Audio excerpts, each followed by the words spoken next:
If you're a fan of Yellowstone, you know that it's a wild ride of family drama, shootouts, and Western themes. But did you know that Yellowstone follows strict rules and traditions? That's right, this show thinks a lot about tradition and explores it in a modern context. Have you ever noticed that the show walks a fine line between traditionalism and modernity? With its blend of Western and primetime soap opera tropes, this show takes traditional themes like family, masculinity, and manifesting one's destiny and puts a modern spin on them. It's like the Wild West in a conference room. But even with all the drama and shootouts, the show is still grounded in real emotions. And that's all thanks to the cast's excellent performances. They make the family dysfunction feel like it's happening in real life. And speaking of tradition, Yellowstone follows certain rules when it comes to its episodes. The show has a beginning, a middle, and an end, and every episode stands on its own. Plus, the characters follow strict codes of behavior that are morally dubious, but they're still consistent. But out of all of the characters on the show, no one is more consistent than John Dutton, played by the one and only Kevin Costner.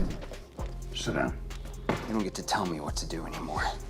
Get the I know exactly who you are, and don't you ever be sorry for it. He's the family patriarch and owner of the Yellowstone Ranch, and he has to follow these rules in every episode of Yellowstone. So what do you think of the rules and traditions of Yellowstone? Look at this first, for example. Dutton has to alter the plot. Well, we're talking about the most important character in the show, John Dutton, and the reason why he doesn't have that much screen time. Have you ever noticed how John Dutton doesn't seem to be around that much? But when he is, the scene feels extra special? Well, according to creator Taylor Sheridan, that's by design. He wants the moments with John Dutton to feel important and not ordinary. In his words, he doesn't want to see Kevin Costner brushing his teeth on television. And let's be real, who would want to watch John Dutton doing everyday things? That's not what makes him special. He's the Ferrari of the show, and you don't want to drive it all the time because then it's just a car. The moments with John Dutton should feel worthy of an Oscar winner. So what makes John Dutton so special? Well, he doesn't just move the plot, he alters it. Take the example of Jimmy's medical bills in season 3. Jimmy could have died, but John Dutton saved him, and now Jimmy is in his debt.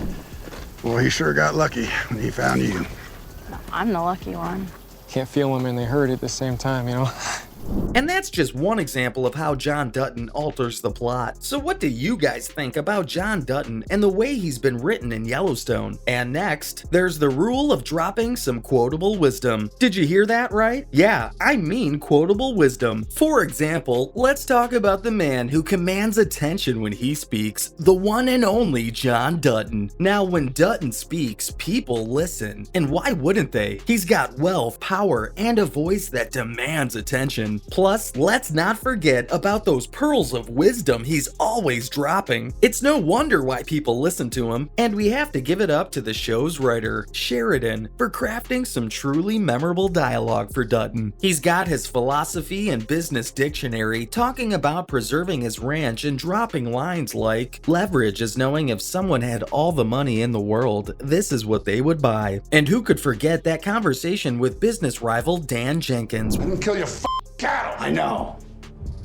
Beck brothers did it. So I turn on you. I think you, Mr. Rainwater, and I should all sit down and clear the air. Where Dutton laid out his philosophy on taking rights and not letting them be taken from you. It's these moments that made Yellowstone so compelling, with Dutton delivering these powerful lines flawlessly, as only Kevin Costner could. So what do you guys think about John Dutton's dialogue? Do you have a favorite quote or moment from him in Yellowstone? And the next rule is even more interesting. Wanna guess it? I mean, some characters have to wear cowboy hats. Wow! By the way, have you ever wondered how John Dutton, played by the one and only Kevin Costner, always looks so effortlessly stylish and wealthy? You know, in this Western thing, the movies seem to be obvious, and as I hit on it, I thought, look, I'm going to tell them how maybe I came to be where people see me now, and it started really early in my life. Well, today is your lucky day because we've got the inside scoop on his wardrobe. Designed by none other than Oscar-winning costume designer Ruth Carter, who went from Black Panther to Yellowstone. This man's wardrobe was made to make a statement. And let me tell you, the statement it does make. With his signature tan or black cowboy hat, warm jacket, quilted vest, and well-worn pair of jeans, John Dutton is the epitome of a wealthy outdoorsman. But have you ever thought about how the West influences fashion? According to Ruth Carter, cowboys have a unique style that's not just your typical old-fashioned look. It's quite the opposite. She was surprised to learn that cowboys have a hip-hop edge and incorporate modern fashion into their style. And just like that, she was inspired to work on the series and create custom pieces, like John's signature orange and beige puffer coat. And let's not forget about those vintage Ralph Lauren jeans and Carhartt jackets. As Ruth says, a good one that's worn in is worth its weight in gold. So, if you want to dress like John Dutton, make sure to check out New American Leather, which makes clothes inspired by what's worn on Yellowstone. And if you thought that was the end of it all, then listen to the next rule. Some characters had to deal with someone trying to take their properties. I mean expensive properties like a ranch. Do you think your boss is tough? Try dealing with a man who has everyone from real estate developers to neo-Nazis, venture capitalists to Native American tribal leaders all trying to take his land. And let's not forget about the time Dutton killed all those neo-Nazis who tried to kidnap his grandson. I think you should carry the big ones. I'm supervising.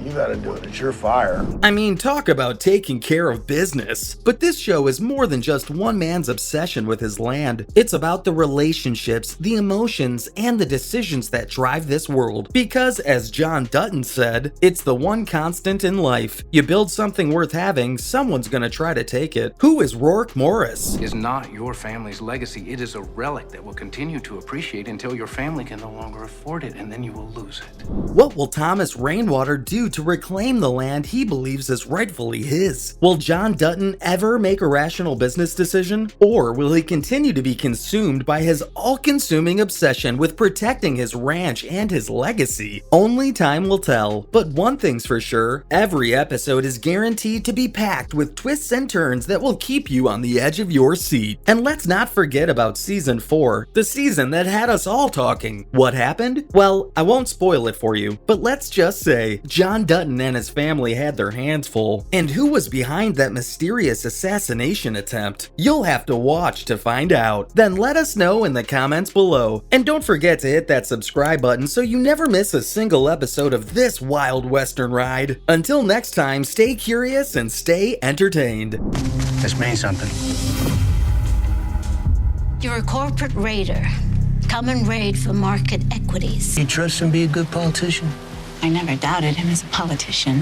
How about a governor? War being waged against our way of life. The ugly truth is they want the land. Who's that? You, 20 years ago, had the same options that you had. I'm gonna